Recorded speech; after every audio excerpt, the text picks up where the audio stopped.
And these aren't Marcellus shale wells. These are just verticals. We've got a guy out here, just 4 miles west of me here.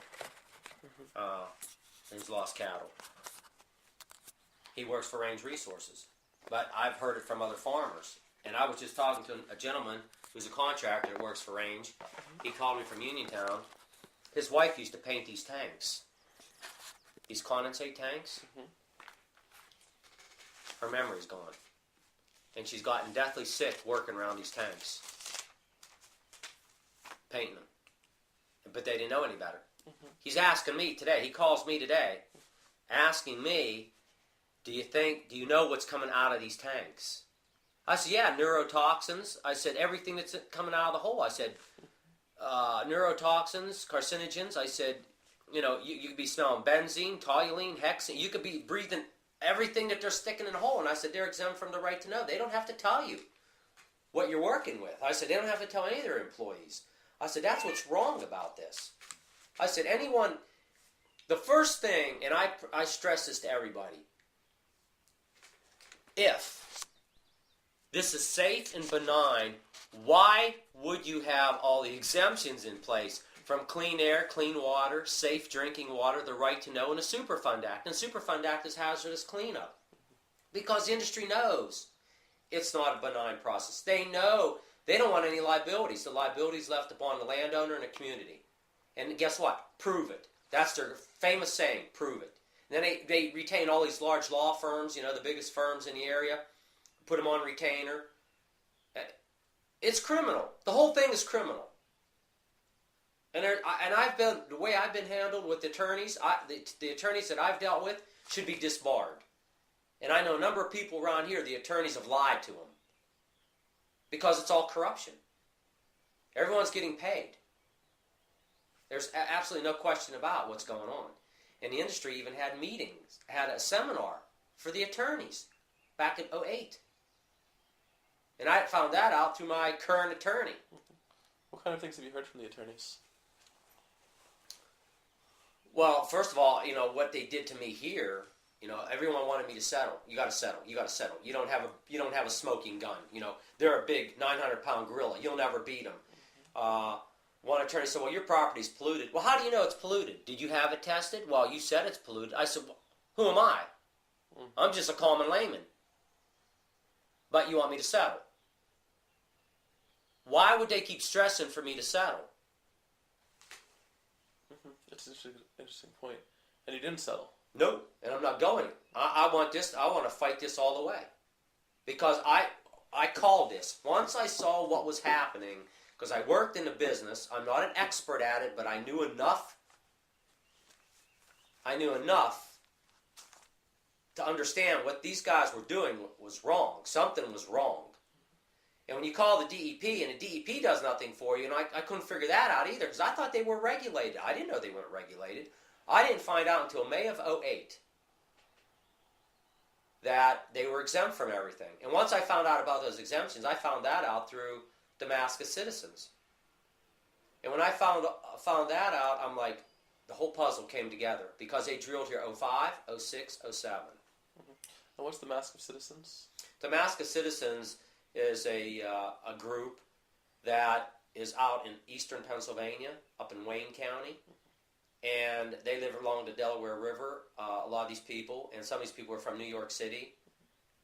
There's also H2O, and H2O is also another coalition, another group. I think between, H2O and Damascus, you're looking at like 5,000 strong, if I'm not mistaken. And the gal that I was talking to, her name is Barbara Arundel, and Barbara Arundel is a graduate of Columbia University, and she majored in bioengineering. She's a very bright lady. And she educated me a lot about what was happening politically.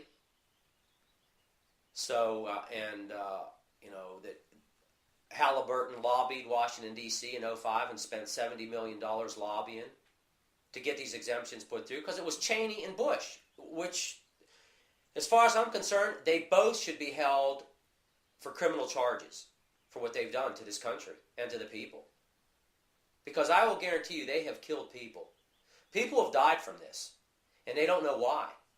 You know, people died and they don't have a clue probably why they died. Their family doesn't have a clue. Because I go around and I see all the animals that have died.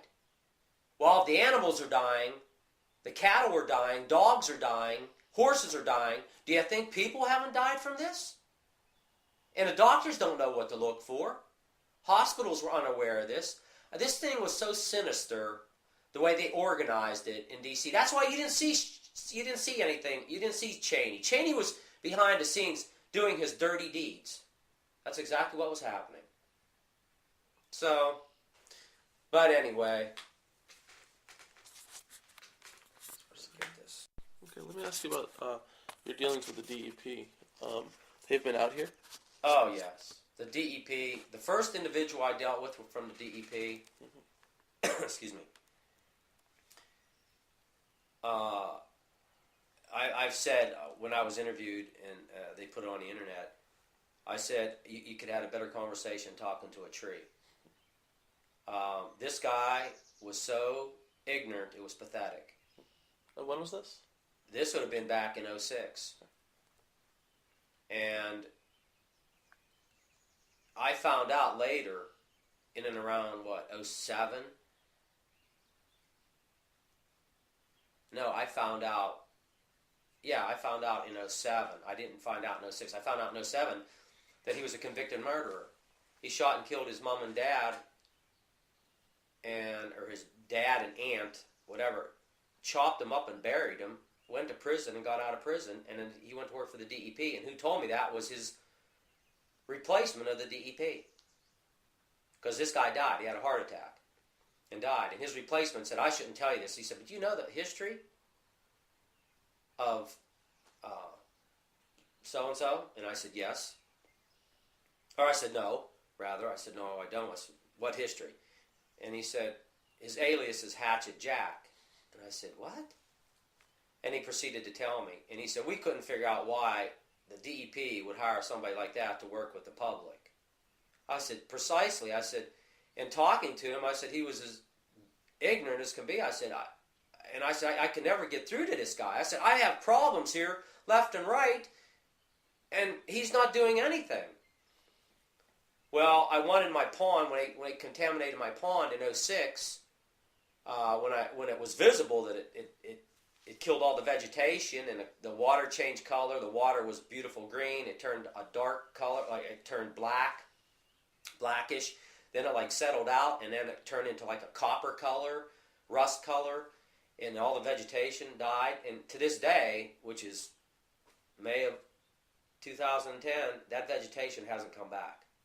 And it killed cattails, and I've got photographs before they drilled here, and I've got numerous people, friends of mine that fish here, hunt here, will tell you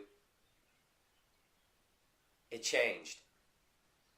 And my friend was the one that caught and noticed that the vegetation was dead in the pond, because I didn't have time to fish. I was always working around the property and doing my job, and he was the one that went over fishing with his daughter, and he said he was there 10 days prior to, 9 or 10 days prior to, and it was fine. And he said, what happened to the pond?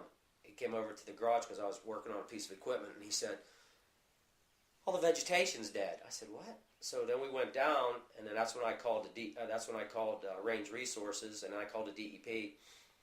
And then the fellow that came out from the DEP, he was another replacement for this fellow that Hatchet Jack, and because Hatchet Jack had a heart attack back in '06. So this other guy came out, and I met him, and he said, well, yeah, you definitely have a problem, but we don't know where it came, where it's coming from. And I'm like, what do you mean you don't know where it's coming from? I said, everything's been running from the well site up here down into my pond. I said, I've been fighting with them ever since they started up here in December of '05. I said, all the mud and slop is going right into my pond. I said, this isn't a sediment pond. And their sediment and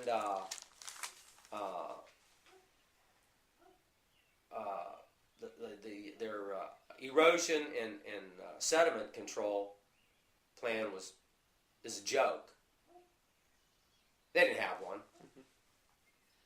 Because they're exempt.